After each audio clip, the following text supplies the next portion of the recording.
episode 163, Dinding Es.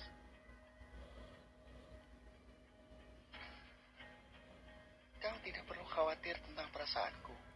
Silakan saja dan lupakan aku. Shin Wanjing berbicara untuk terakhir kalinya saat air mata mengalir di pipinya. Dia telah mengakui apa yang dia sembunyikan di dalam lubuk hatinya. Kau tidak perlu merasa sedih. Lingxi akan sedih jika dia tahu aku membuatmu merasa seperti ini. Fai Hung berkata dengan lembut, menarik Shin Wanjing keluar dari keadaan sedihnya dan mengejutkannya. Tapi aku tidak bisa memberitahumu banyak sekarang karena ada pertempuran di pusat kota. Dan aku tidak bisa membiarkan mereka menyakiti orang-orang di sana, termasuk keluargamu. Ketika Shin Wanjing mendengar Fai Hung menyebut nama Lingxi, itu benar-benar mengejutkannya.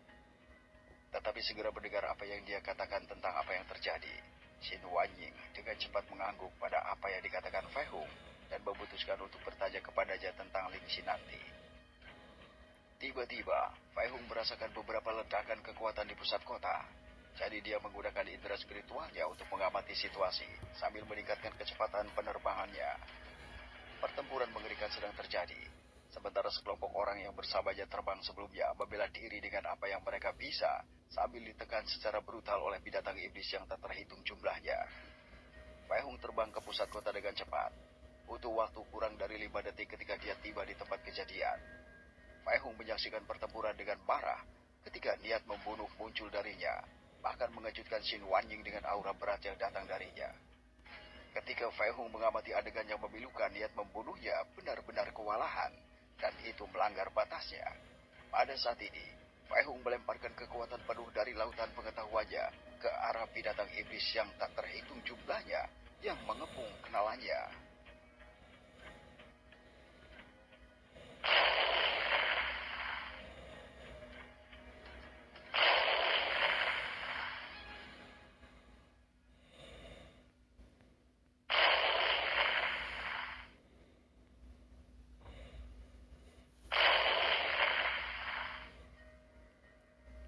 Binatang iblis menerkam kelompok itu, membuat semua orang tegang karena tekanan yang dipancarkan oleh binatang iblis yang mengelilingi dan menyerang. Pada saat ini, hawa dingin yang hebat berasal dari tempat itu dan menyelimuti semua orang dalam kelompok itu.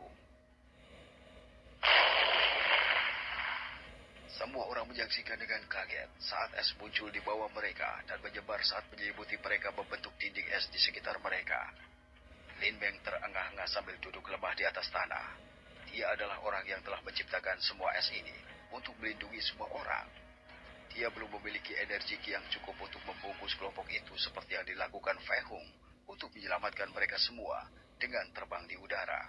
Jadi dia memutuskan untuk membuat balok dan dinding es untuk melindungi. Namun, dia harus menggunakan sebagian besar energinya untuk membuat dinding es ini. Kakak Lin, apakah kau baik-baik saja? Zhang Yang bertanya dengan prihatin ketika dia melihat Lin Beng terhuyung-huyung. Dia tahu bahwa Lin Beng dapat membentuk es dari ruang hampa, jadi dia tidak terkejut kali ini. Lingxi dan Wang Ying juga khawatir ketika mereka melihat wajah Lin Beng sedikit pucat. Lin Beng menelan beberapa pil kekuatan spiritual untuk mendapatkan kembali energi Qi-nya. Orang lain yang tidak ada untuk menyaksikan Lin Beng melawan binatang iblis terakhir sendirian terkejut melihat fenomena ini di depan mata mereka. Luo Xian, King Ruo, King Zhen, dan King Long terkejut melihat perubahan situasi ini. King Zhen memperhatikan Lin Beng dengan sungguh-sungguh. Entah bagaimana dia merasa bahwa dinding es ini dibuat oleh Dewi Es itu sendiri.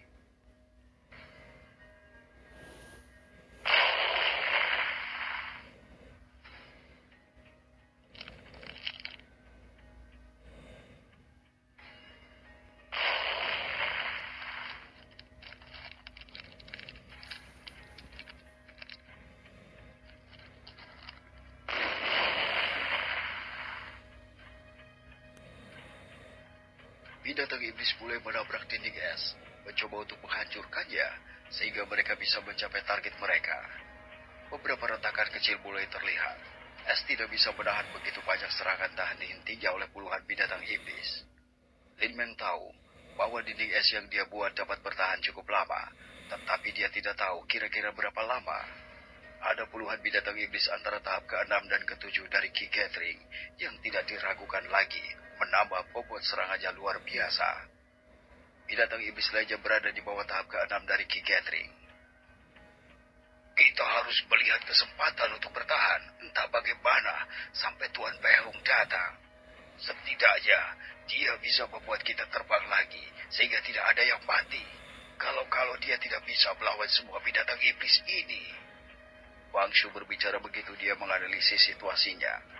Dia tahu dinding es itu tidak akan bertahan selamanya. Mereka semua berkumpul, menyaksikan binatang iblis menyerang dan mencoba menghancurkan dinding es yang melindungi mereka. Kita harus menggunakan teknik itu lagi. Xintian berbicara. Kurasa begitu. Setidaknya, kita harus bertahan sampai Kakak Feung tiba. Ling Yan berkata saat dia menyaksikan penghancuran binatang iblis yang mencoba memecahkan es. Aku harap itu tidak akan lama.